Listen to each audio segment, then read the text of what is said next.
def yeneen kilifa yi gis ngeen ko ñu ngi échanger ñi nga xamante ne ñoo di sécurité bi muy lu am solo donc c'est la dernière touche pratiquement avant la sortie du premier ministre direction Assemblée nationale ngir daal di jàkkaarloog ñi nga xamante ne ñoo di député yi donc Oumar Diaw à l'image gis ngeen ne que daanaka lépp yemb na ay secondes rek a des xam naa ki nga xamante ne moo di Ousmane Sonko daal di wàcc ngir wutali Assemblée nationale kon nag ñu ngi xaarandi tuuti rek mu ngi wàcc waaw mu ngi wàcc ñu ngi xamal ne mu ngi wàcc donc loolu la ñuy xaarandi fi mu nekk nii premier ministre mu ngi wàcc ngir jël direction Assemblée nationale moins de 5 minutes dina ko def ngir yegsi su yegsee foofu nag daanaka liggéey bi dina door ñu njort ne nag ne Oumar Diaw liggéeyu fast track lay doon parce que délai yi ñoo ko laaj ba tax na am na yoo xamante ne du ci xej kon nag tey premier ministre bu yegsee daanaka lépp dañ koy daal di baral ci wàllu liggéey bi ba tax na tey jii ñi nga xamante ne ñoo di kilifa yi xam nañ loolu député yi gis ngeen ko sànq à l'Assemblée nationale teel nañ ñëw ngir déglu ki nga xamante ne moo di le premier ministre Ousmane Sonko waaye tamit fexe daal di échanger ak moom ci lépp loo xamante ne dafa jëm ci wàllu politique réew mi kon nag à l'image toujours la sécurité son aide de camp ñoom ñëpp a ngi fi ngir xaar le premier ministre wàcc escalier yi Oumar Diaw kon nag mu mel ni daanaka ay secondes rek a des premier ministre daanaka mu ngi waaj a génn Oumar Diaw kon nag ñu ngi koy xaarandi ngeen gis ko à l'image Ousmane Sonko de blanc vêtu mu ngi nii nag génn na ngir fas yéene jël li nga xamante ne moo di direction Assemblée nationale kon nag gis ngeen premier ministre mu ngi noonu Oumar Diaw à l'image donc on va tout simplement essayer de l'accompagner direction l'Assemblée nationale on vous l'avait dit tout à l'heure ça sera normalement moins de 5 minutes pour arriver à destination donc pour en tout cas participer à cet exercice démocratique, la déclaration de politique générale que Ousmane Sonko va faire d'un moment à l'autre. Donc, comme vous le voyez à l'image, la sécurité est déjà sur place. Donc, le convoi a pris la direction de l'Assemblée nationale. Il est 9h53 à ma montre. Donc, voilà le cortège en tout cas du premier ministre qui prend départ direction Assemblée nationale kon nag mbokk yi gis ngeen ko Ousmane Sonko daal dinay génn fi nga xamante ne nag moo di appartement dugg na ci oto mu ngi wutali nag Assemblée nationale wax nañ leen ko sànq diggante bi daanaka soriwul moyenne d'1 kilomètre la entre 800 et 800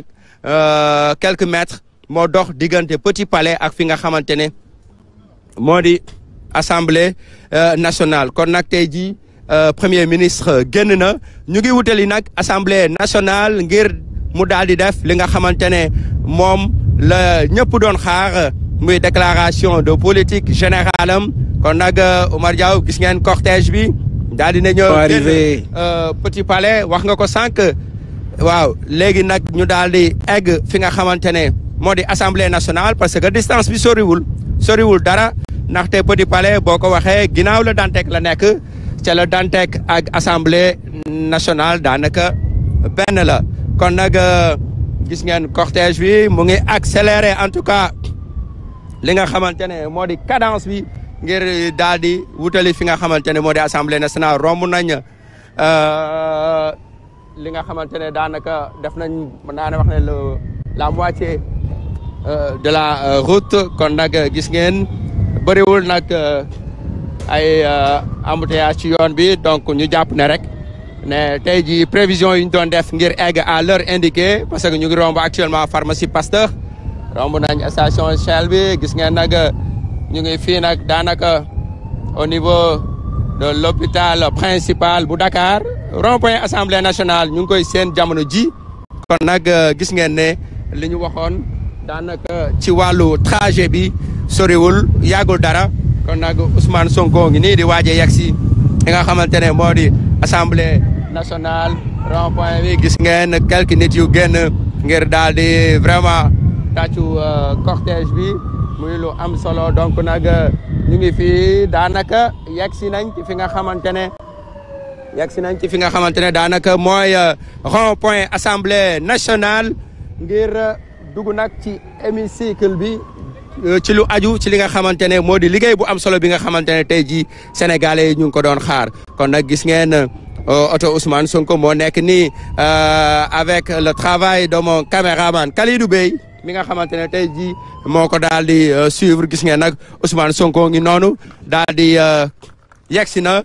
gis ngeen sous les applaudissements des populations yi nga xamante ne elles se sont massées devant l'entrée de la porte de l'Assemblée nationale donc nag gis ngeen le premier ministre daal dina yegsi tey jii nag liñ doon xaar lépp daanaka yemb na ñuy xaar Oumar Diaw mu génn fi nga xamante ne moo di otoom daal di wutali fi nga xamante ne en tout cas moo di biir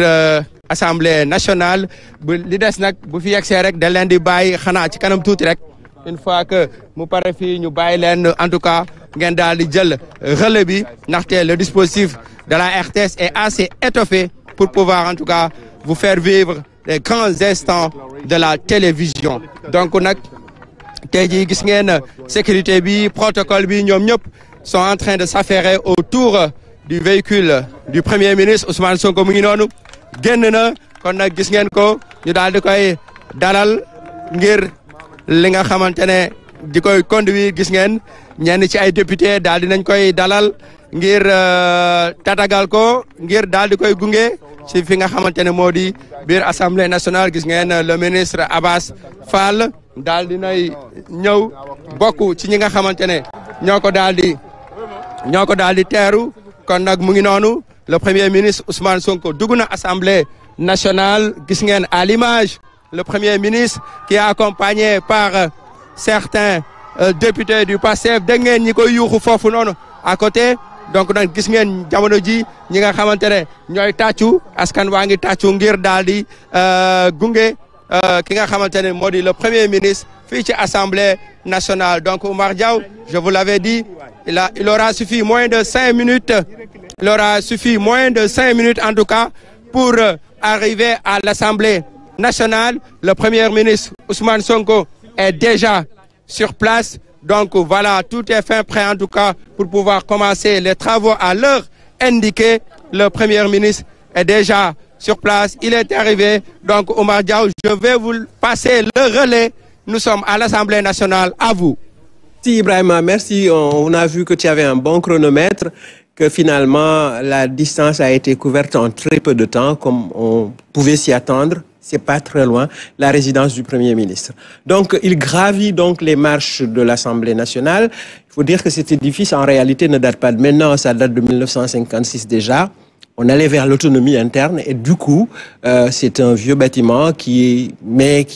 fait encore office d'assemblée et qui le fait très bien parce que ça a été très, très bien construit. Donc, on voit l'intérieur de la salle, on voit véritablement l'hémicycle. Il faut remarquer que maintenant, l'hémicycle est divisé en deux. Avant, c'était véritablement un hémicycle total, fermé. Là, on a une allée. Vous voyez un monsieur donc qui va s'asseoir. Mais bon, il y a l'allée là qui découpe